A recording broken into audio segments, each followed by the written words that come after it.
la segunda sección de su programa Comentarios y Reflexiones. Hoy nos honra con su presencia, como dije ya en la primera parte, don Pepe Abreu. Don Pepe Abreu es una figura icónica de lo que es el sindicalismo dominicano. Yo de manera personal tengo casi 50 años de vida pública y desde que entré a la vida pública siempre he oído nombres que servían de referencia en lo que concierne al área del sindicalismo, que era Gabriel del Río Doñé y don Rafael Pepe Abreu. Dos figuras que modelaron, así como el doctor Balaguer, Juan Bosch y Peña Gómez modelaron el área política, así como figuras como don Payo Ginebra, don Jorge Arseno Brugal, para mencionar solamente algunos, agregándole tal vez a José Miguel Bonetti, don Gianni Vicini, fueron figuras estelares que también ayudaron en el área empresarial. Pues estos son los hombres que han permitido el desarrollo de esas áreas. Y es bueno que las nuevas generaciones que hoy en día disfrutan de los beneficios que ellos durante tantos años han ido luchando para obtener, conozcan quiénes son la gente que con su accionar, con su ejemplo vivo de sencillez, de modestia, han ido demostrando capacidad y han ido logrando poco a poco esa conquista de que hoy disfrutamos. Que falta mucho, yo lo sé. Que hay desigualdad, también lo sé. Que hay mucho todavía por camino por recorrer, también lo sé. Pero vamos a darle en vida el reconocimiento que estas figuras merecen. Perdónenme esta introducción tan larga, pero con don Pepe Abreu vamos a conversar, obviamente. Pepe, muchas gracias y por favor háblenos de esa reforma laboral. Gracias, encantado de estar presente aquí y sobre todo esa introducción que usted hace es importante porque nos permite decir a nosotros lo siguiente. Usted sabe que nosotros tuvimos un Código Trujillo del Trabajo que dató de 1951 y duró en proceso y en vigencia 41 años, 41 años. ¿Qué le evidencia eso a usted y al público televidente? Que las reformas laborales siempre están signadas por procesos lentos, no son reformas continuas. Pero como usted dice, los tiempos cambian, ¿verdad? Y entonces llegamos a lo que nosotros denominamos el Código de 92, un código que el presidente Balaguer constituye una comisión de juristas, doctor Rafael Albuquerque, doctor Milton Ray Guevara, que los dos están vivos, ¿verdad? Y Lupo Hernández Rueda, que es el único que ha fallecido. Fíjese la característica, ninguno de los tres son afín al doctor Balaguer. O sea, no son reformistas, no son del partido del doctor Balaguer, sino que él la constituye porque había que recoger aspectos que en manos de los tres mejores especialistas de ese momento, de derecho laboral, era lo que convenía, el mejor especialista en derecho laboral. Y ahí comenzó ese proceso. Pero ese código ya, aquí, tiene 38 años. Así es. Es decir, que el tiempo pasa también, ¿verdad? Así es. Para ese código. Entonces, como usted dice, se entra en un proceso en que se manifiesta la necesidad, bueno, de que hay que modernizar el código, hacer algunas adaptaciones, porque imagínese usted, el trabajo remoto, de plataforma, eso no existía. Claro. En el 92.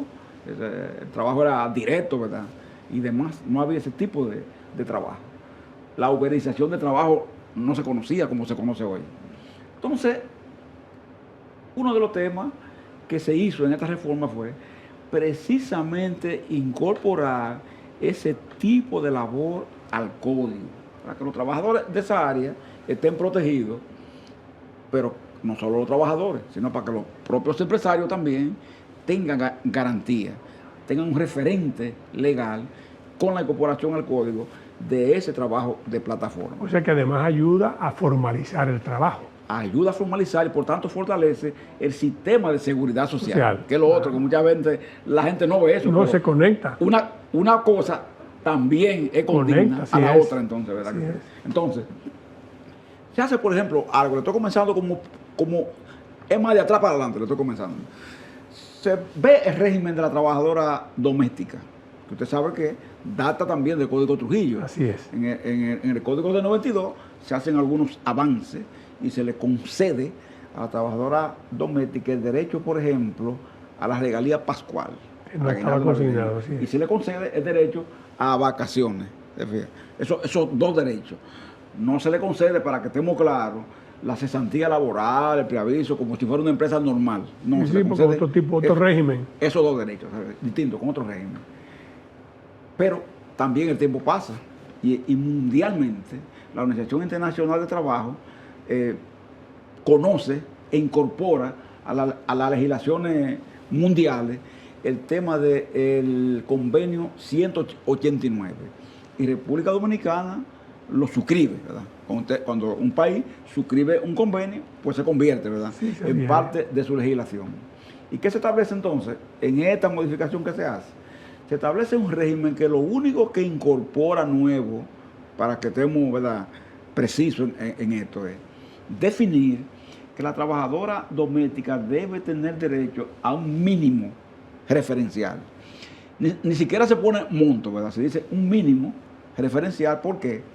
Porque esta trabajadora doméstica... Como una especie de salario mínimo. Exactamente. Esta trabajadora doméstica que antes no lo tenía porque se dejaba el mínimo abierto, sí, ¿verdad? Al convenio de las partes. Exactamente. Entonces, se establece que va a haber un mínimo, ¿verdad?, que se verá posteriormente. Pero además, se va a establecer que esa doméstica tenga derecho a un régimen de protección de riesgos laborales, porque ese trabajo es riesgoso, ¿verdad?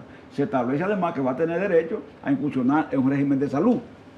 Se establece que va a tener derecho también al retiro, pero en esta parte se establece que será la pensión solidaria que concede el Estado.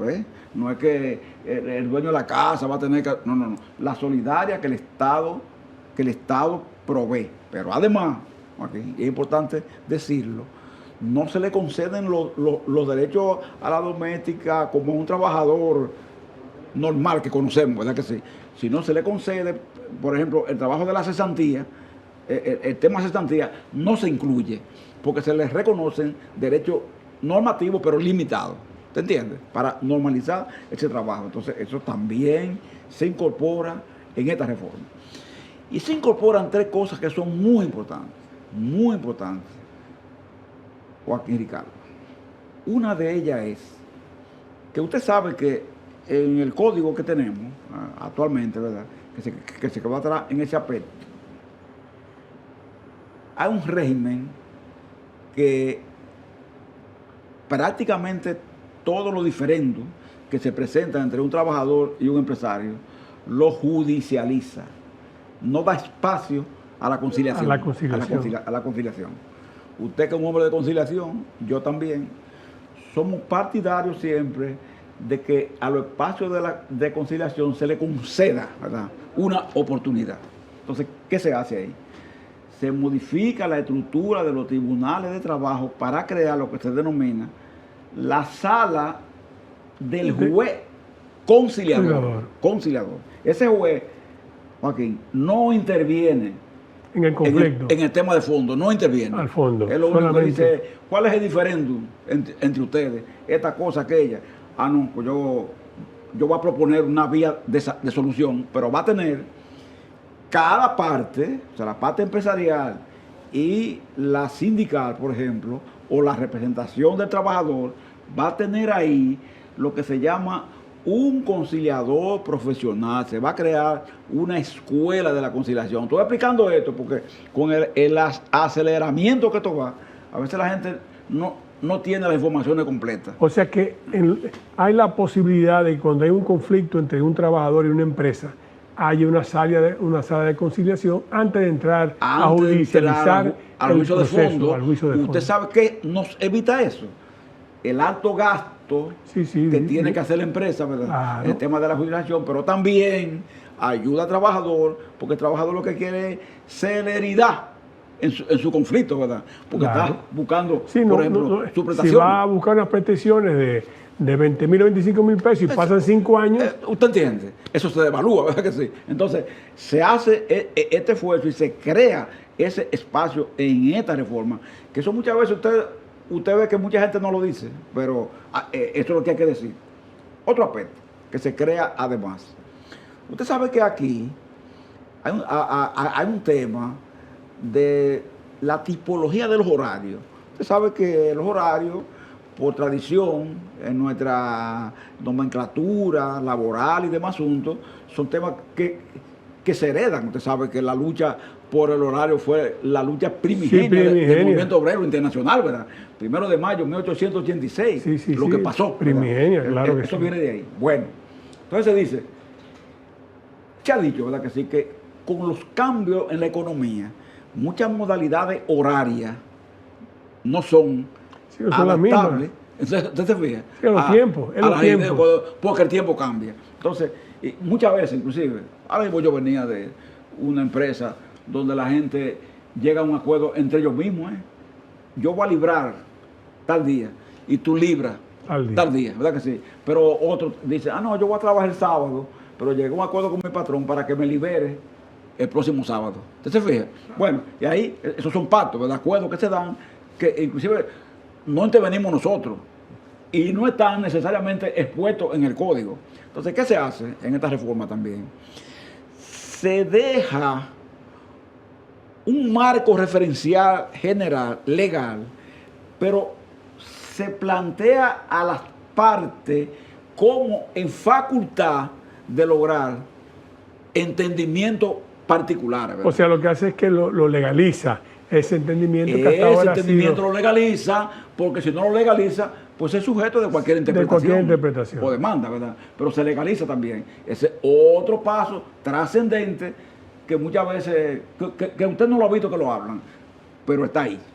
Perdóneme que lo interrumpa, sí. No me pierda la idea, para ir nosotros, don Pepe, a la primera pausa, pero me encanta la forma didáctica de que usted va diciendo exactamente cuáles han sido los logros y cómo son para que no seamos objeto de la mala interpretación de que la gente siempre establece. Pero seguimos, amigos, después de esta breve pausa, conversando con don Pepe Abreu.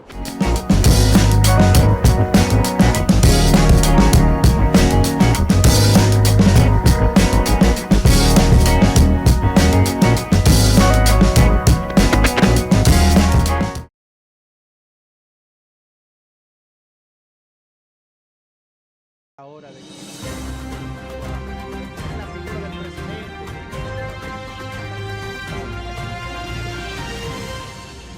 Soy Hernán Paredes y te invito a sintonizar el programa Voz Vespertina por Voz Media Network en el canal 85 de Claro, de lunes a viernes.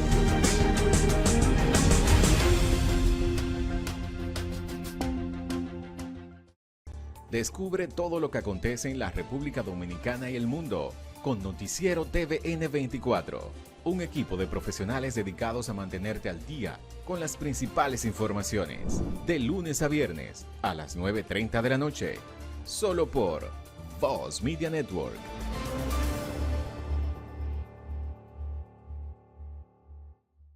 Ahora en Voz, puede disfrutar de La Expresión de la Tarde, con los destacados periodistas y comunicadores Adolfo Salomón, Ayer el presidente Luis Abinader, Carmen Curiel, Quizás la inteligencia. Roberto Gil y Ángel Acosta. Posición del presidente. De lunes a viernes de 3 a 5 de la tarde, La Expresión de la Tarde, por Voz, Canal 85 y en nuestras redes sociales, @tvn24.do, @VozMediaNet, en TikTok, @tvn24do, en nuestra página web, Voz Media Network, en YouTube, Voz Media Network, TVN24DO.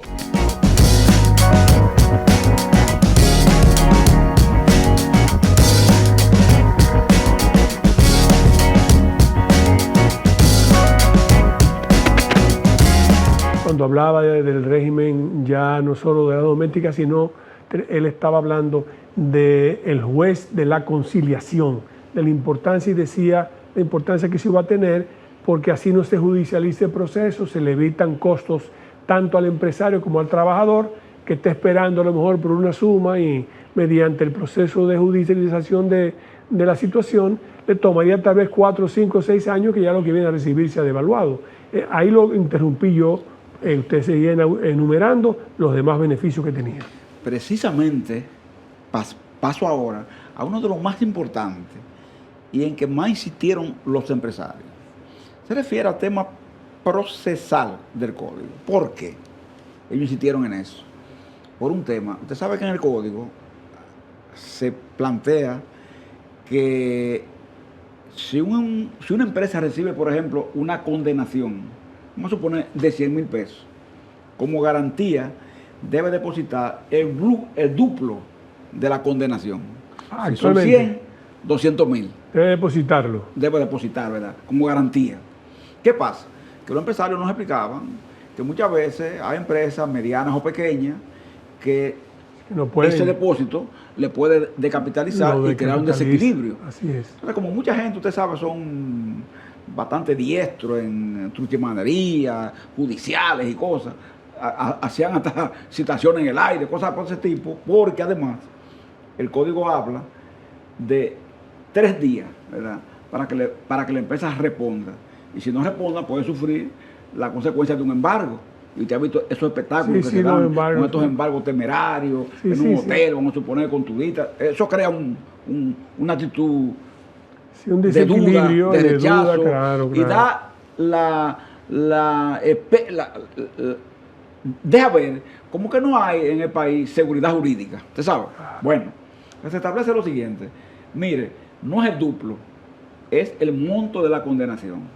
Pero además se establece no 3 días suelto así, que lo pueden usted notificar un viernes, que usted sábado, domingo y el lunes usted está embargado. ¿Usted entiende? El lunes venir. No, se establece la octava franca, como hablan los abogados, ¿verdad? Que quiere decir 8 días laborables para que usted pueda completar su proceso.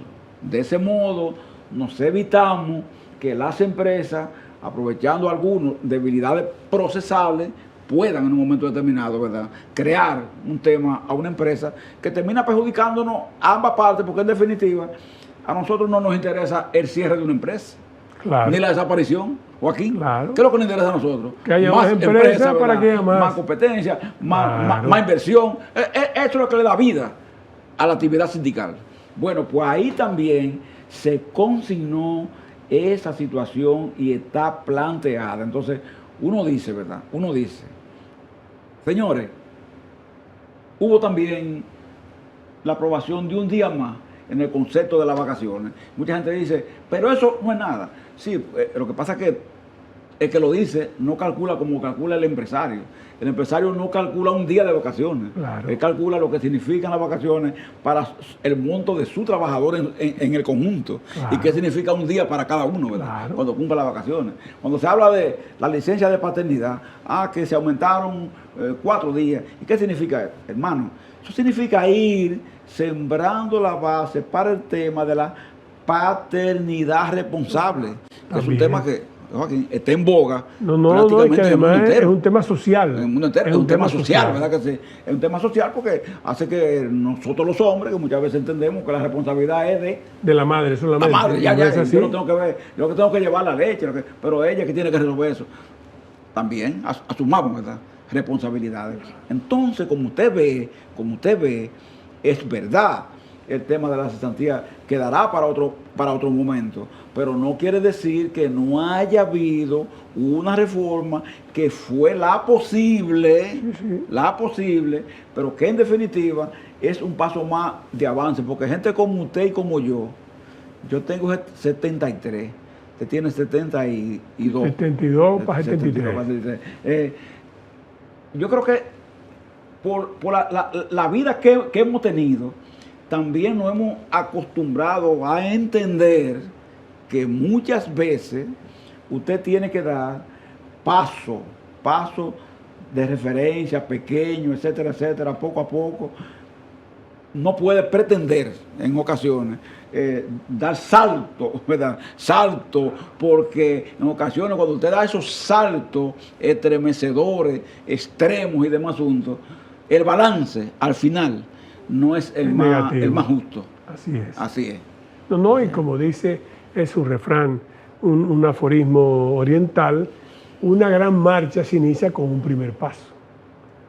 Así Entonces, y con algo desde Maquiavelo a todo, la política, y la política lo es todo, en cierto modo. La política es el arte de lo posible. Usted tiene que hacer lo posible en las circunstancias en que se puede lograr. Y tratar de que las cosas pasen de una manera consensuada. El código, las reformas del 92, que es la única reforma estructural que se ha podido hacer en el país, se hizo sin ninguna bulla porque ya las partes estaban de acuerdo, se habían puesto de acuerdo y no hubo ningún inconveniente. Entonces, Ricardo, ahora hay que negociarlo. Pero usted sabe lo que hizo esa reforma, esa de 92, que por primera vez en la historia nosotros nos pudiéramos sentar con los empresarios. El diálogo comenzó, ¿usted sabe dónde? En Jarabacoa. Jarabacoa comenzó. 1985 fue de ahí que fue caminando. Mire, y se creía como que Payo, por ejemplo, Payo Ginebra, en este tiempo que tenía unos pronunciamientos, usted sabe, sí, duros. Sí, era un hombre de posiciones fuertes. Y nosotros, conjuntamente con ese conglomerado empresarial, pues no podíamos necesariamente juntarnos. Y así comenzó ese proceso. Y se logró, y fíjese al extremo que se llegó, a nivel de tener un tipo de código que, como le dije ahorita, ¿verdad?, comparado con los códigos latinoamericanos que quedan todavía, ¿verdad?, vivos, es de lo más avanzado. Esto es certificado no por mí, ni mucho menos, sino por la Organización Internacional de Trabajo, OIT, que lo reconoce así. Sí, gracias. Es así. Eso, hay muchas cosas, pero eso se debe a la intención marcada de un presidente y a la paciencia y a la determinación del sector empresarial, del sector laboral, porque aquí usted sabe que producto de las ideologías se dividían las cosas al punto de que el trabajador era el enemigo del patrono. Y ahora hemos comprendido que para nosotros tener un proyecto de nación que se realice y se lleve a cabo, tanto el empresario como el sindicalista y el trabajador son partes fundamentales de ese proceso para que realmente un país pueda crecer y desarrollarse de manera armónica y económica. Es lo que dije al inicio. ¿Que faltan? Sí, faltan cosas, pero vamos avanzando, vamos conquistando, vamos logrando, pero lo que usted me está diciendo, repito, va a ser una reforma cuando se pase en el Congreso, que esperemos que no haya ningún tropiezo, una reforma exitosa desde el punto de vista laboral, donde se avanza, y también desde el punto de vista empresarial, porque algunas preocupaciones, como usted hablaba, del término de los 3 días y el duplo que hay que depositar, parece que también han podido solucionarse, y de esa manera 2 factores fundamentales en el proceso de producción, el empresario y el trabajador, llegan a un acuerdo beneficioso para el Estado dominicano. Trascendente, así es. Mire, yo le digo que eso que usted, ¿verdad?, apunta, ¿verdad?, en este momento, uno lo analiza, ¿verdad?, con serenidad, sin apasionamiento. Sí, ¿verdad?, sin las pasiones. Y uno dice, si República Dominicana es la 7ª economía de América Latina, ¿verdad que sí? Si República Dominicana se ha pasado casi 50 años creciendo de una manera sistemática, salvo algunas excepciones, ¿verdad?, que se dan en un momento determinado, que son propias del sistema. Si República Dominicana inclusive crece más su economía que su propia población, porque ha ido controlándose, ¿verdad?, sí, esa densidad profesional intensa, uno dice, ¿pero qué le hace falta a República Dominicana?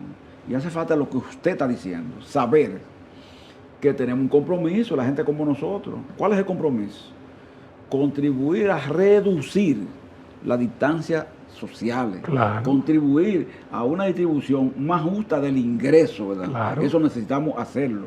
Entonces, ejemplos como este, ¿verdad?, como este, si son bien canalizados, bien interpretados, bien asumidos, y se sabe que nosotros podemos tener inconformidades con la reforma, los empresarios también. Sí, claro. Pero si usted dice, no, el diálogo social es continuo, no se cierra. Claro. Por este acuerdo, ¿verdad? Es continuo. Los temas que nos faltaron, bueno, vamos a seguirlo. En el futuro lo podemos arreglar. Lo podemos resolver. No, es que hay, y fíjese, yo espero que esa reforma laboral también sirva, yo, humildemente, pienso que el país no solo necesita reformas sectoriales, necesita un pacto de nación. Aquí tenemos que los principales actores tienen que ponerse de acuerdo y firmar todos un pacto donde digamos, bueno, esta es la República Dominicana que queremos para los próximos 10 años. Y esa dirección la vamos a suscribir todos. Así no importa la alternabilidad en el poder en el futuro, nos comprometemos a seguir ese mismo guión porque esa es la única forma de desarrollar las cosas. Y la oposición tiene que comprender, los políticos tenemos que comprender, que cuando estamos en oposición, nuestra misión es hacer una oposición constructiva. Si usted critica un aspecto, proponga una solución. Porque es que lo importante es la República Dominicana y tenemos que ayudar a que eso, a que la República camine por senderos de progreso y desarrollo. Ese ejemplo que ustedes han dado, yo espero que se vea bien cuando vea la reforma tributaria y la fiscal, para que se entienda que es un pacto social que nosotros tenemos que hacer para favorecer también a todos. Sí, vamos a hacer una reforma fiscal, pero vamos a explicar en qué se va a gastar el dinero. Vamos a hacer una reforma social, pero vamos a reducir los gastos del gobierno. Vamos a hacer una reforma social, pero vamos a buscar una manera de reducir el tema del endeudamiento externo. Vamos a hacer una reforma social, pero que esa reforma social también incluya una mejora del sistema social de la seguridad dominicana para que los fondos de pensiones y otras cosas más puedan buscar una manera. Hay que verlo todo en su conjunto, porque como usted dice, ¿qué nos falta? Bueno, aquel consenso que permita que nuestra gente se sienta que vive de alguna manera mejor, que ha logrado algún tipo de conquista. Fíjese, por ejemplo, a raíz de esta reforma del Código Laboral, nosotros estábamos conversando con los empresarios, ¿verdad? Tratando, ¿verdad?, de buscar entendimiento. Y salió a relucir el tema de educación en República Dominicana. Toda esa educación preprimaria, ¿verdad?, que a la que debe empatar el 4%. Claro. ¿Verdad? Entonces uno dice, bueno, una lucha grande, 4%, nos pusimos de acuerdo, un pacto por la educación, que Así todos es. ustedes firmaron, ¿verdad? Así es. Los políticos y las partes sindicales también los firmó. empresarios también. Ese fue un gran pacto, ¿verdad?, que todos firmamos. Entonces, yo le contaba al sector empresarial que hablando con un trabajador de Cortés Hermano, que es una fábrica tradicional, Sí, usted tradicional, sabe, de chocolate. está ahí en la Máximo Gómez, eso es histórico, ¿verdad? Claro, que sí? histórico. Ahí. Entonces, oiga lo que me decía Joaquín Ricardo. Yo tengo 3 hijos en el colegio, 3 hijas mías en el colegio. Y sí, ¿y cuánto tú pagas? No, 5,000 pesos. ¿Usted se imagina? Cuando usted tiene 3 muchachos en un colegio y paga 5,000 pesos. Usted se imagina el tipo de colegio Claro. que es, ¿verdad que sí? Entonces yo le decía, ¿y por qué tú no usas entonces la educación pública? Bueno, falta de cupo, decía él, y seguridad, porque como son niñas, yo quiero tenerle un lugar que sea más seguro, que me dé más garantía. Entonces yo digo, cuando ese señor saca 5,000 pesos del salario, Un salario que no debe ser muy alto. hermano, Es mucho la carga. 24,000 pesos. Gana. Imagínese, ¿Entiendes claro. lo que? Entonces él saca 5,000. Solamente para eso. Pago de colegio porque acuérdate que transporte lo que Falta casa, falta alimentación, falta usted todo. dice, pero ven acá. Y no estamos haciendo un 4%. Entonces, como usted dice, es un gran pacto que nos diga, mira, la escuela en República Dominicana pública va a funcionar así, va a tener esta disciplina, va a tener este control, va a tener esta garantía. ¿Entiendes? ¿Por qué? Porque si nosotros no le damos calidad a la educación, Joaquín Ricardo, ¿sabe lo que va a pasar? Que quienes van a continuar liderando los procesos productivos, pues solo los que tengan la oportunidad. ¿Entiendes? Especialmente ahora Y no podemos hacer que eso. tenemos procesos productivos en el área tecnológica, por ejemplo, que requiere una mano de obra especializada, que no es la misma que hay. De esa área de educación, todos estamos con nuestros cuestionamientos, porque sí, hay más escuelas, sí hay más, pero no hay cupo. La calidad, porque lo que falta ahora es la calidad de la enseñanza, porque todo lo que sale arroja que en el proceso de lectocomprensión los niños no han avanzado. Y si usted no avanza en un proceso de lectocomprensión, usted no puede educarse. Esa es la base fundamental de todo. Entonces, ojalá que ahora ese gran monto de dinero se transforme en calidad profesoral para que los niños nuestros reciban una educación de calidad que pueda ayudar entonces a hacer eso. Don Pepe, ¿y qué otras cosas usted entiende que son dignas de mencionarse de la reforma que se va a someter al Congreso en los próximos días? Es importante hacer mención también al tipo de orden que se plantea para la disciplina laboral también, porque mucha gente cree como que nosotros nada más buscamos el salario, buscamos que le den al trabajador y que no, también se ha hablado de que usted sabe que tenemos muchas veces en las propias empresas, hay muchas quejas frente a eso, el hecho de que con los elementos tecnológicos que la gente tiene en la mano hoy, la gente se quiere pasar su tiempo en una empresa distraído con los teléfonos, con su teléfono, mandando cosas, y muchas veces descuida, ¿verdad?, el trabajo. Entonces, tiene que tomar en cuenta que hay que tener cierto nivel de disciplina, ¿verdad? Y que se le paga en un proceso horario para que usted cumpla una función, no para que se distraiga. Pero además, tenemos una modalidad de trabajo, por ejemplo, como el de plataforma. Usted ve a estos muchachos de pedido ya, una cosa de esta, que anda por ahí en un motor, como ya usted sabe. Sí. Sin norma alguna. Llevándose el mundo sin norma alguna. Por delante, sin ninguna norma, ¿verdad? Pero ese muchacho no tiene acceso a riesgo laboral. A nada. No tiene un sistema de salud, no tiene un sistema de prestación. A usted le pregunta y muchas veces él no sabe quién es su patrón, su empleador. Él no lo conoce. A él le pagan a una gente. A él le pagan ahí, ¿entiendes? Mientras la juventud le dure, aquí, mire, magnífico. Mientras la juventud te dure y la salud te dure. Pero el día que tiene un problema, ya usted sabe. ¿Dónde acudes? Tú vas prácticamente al abandono.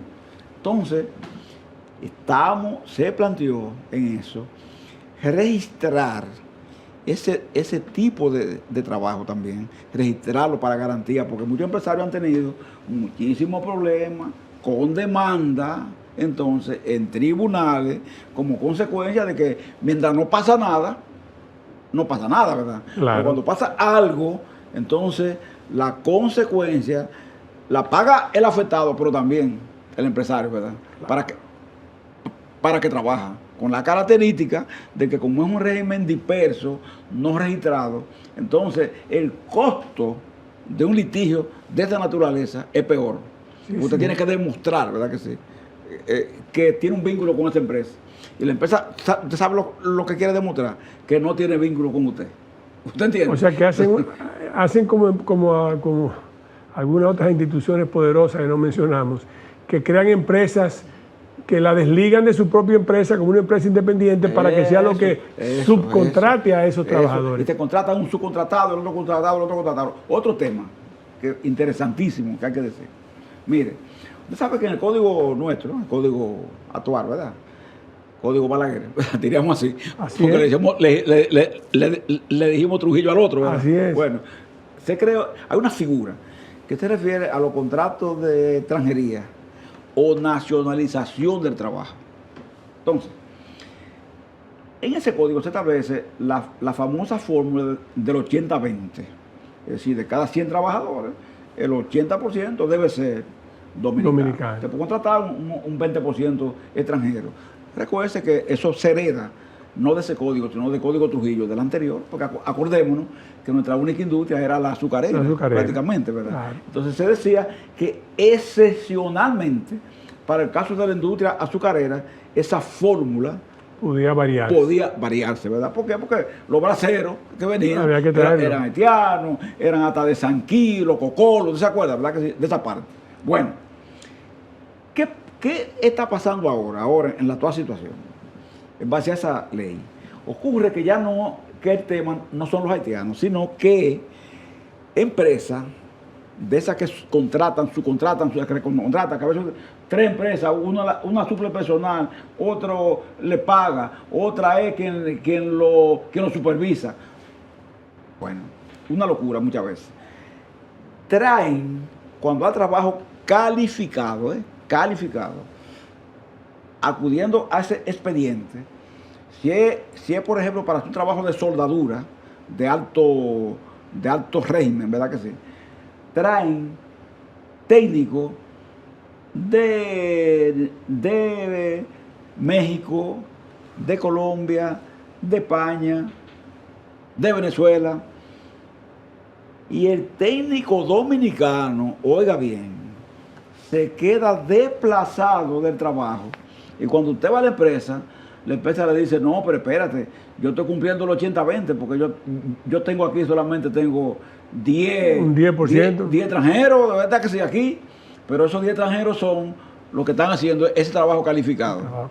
El dominicano que tiene esta preparación está fuera. No puede. Entonces, también ahí en ese tema de la reforma se le está dando, ¿verdad?, al Ministerio de Trabajo más capacidad sancionadoras para que en ambos casos, ¿verdad?, en caso de que violemos nosotros, claro, el Ministerio tenga capacidad sancionadora, ¿verdad? Pero que en caso de que violen los empresarios, también tenga esa misma capacidad. Ese es un aspecto también trascendente de la reforma que en este momento está en curso. No, y el 80-20 que sigue siendo algo importante que en el régimen de Zona Franca, que es un régimen aparte, ahí no hubo ningún cambio, ¿verdad? En el régimen de Zona Franca se continuó con el mismo régimen que ha dado muy buen resultado presente, hasta porque ahora. como estamos conectados vía el Tratado de Libre Comercio, usted sabe, al tema centroamericano, etcétera, tenemos que tener cuidado de no hacer cosas. O sea, que no se tocó. Exacto, que nos saquen las empresas nuestras, por ejemplo, de la competitividad.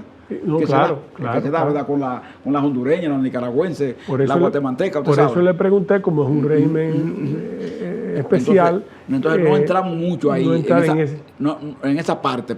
Qué bueno que hubo el cuidado de ambas partes de entender que eso es un régimen especial e importante para el país. Pero para que usted vea cómo es la vida, usted sabe que la Zona Franca está exceptuada del pago de beneficios como resultado de la producción, de la llamada bonificación. Ellas están exentas de esa. Mucha gente decía en la fila nuestra, no, que las empresas de Zona Franca tienen que pagar también bonificación como la pagan los otros, participación en los beneficios. Mire, la dirigencia, gente como Gabriel, como yo, Jacob, otros, tuvimos que explicarle muy bien a ese trabajador de Zona Franca que no podíamos agregarle la participación en los beneficios común en las otras empresas a una Zona Franca, porque ocurre que en los países donde hay este tipo de sistema laboral de Zona Franca, no todas las empresas están excluidas de ese beneficio, ¿verdad? Entonces, a veces hacerle comprender eso a la gente no es fácil, ¿usted sabe? No, y que es un régimen muy competitivo y nosotros estamos compitiendo precisamente para eso, entonces tenemos que comprender que esas son empresas que llevan un régimen particular que no es igual que los otros. Pero yo repito, don Pepe, que ha sido, por lo que veo, y será una reforma muy conveniente para el trabajador, muy conveniente para el sector empresarial y, para sintetizarlo, muy conveniente para el país. Le agradezco muchísimo, don Pepe, su participación en la mañana y reitero mi distinción, mi admiración por su vida dedicada al servicio de los trabajadores dominicanos, buscando siempre la fórmula más conveniente, pero siempre privilegiando el diálogo, siempre privilegiando el entendimiento entre las partes al enfrentamiento, que eso, como sabemos, lo que tenemos cierta edad y vimos en el pasado, no condujo a nada, mientras que cuando se depusieron las armas y no hubo enfrentamiento, se logró entonces los avances tal vez que necesitábamos. Muchas gracias a don Pepe Abreu, amigos, y por su presencia hoy. Muchas gracias a ustedes por sintonizarnos y será hasta una próxima entrega de comentarios y reflexiones.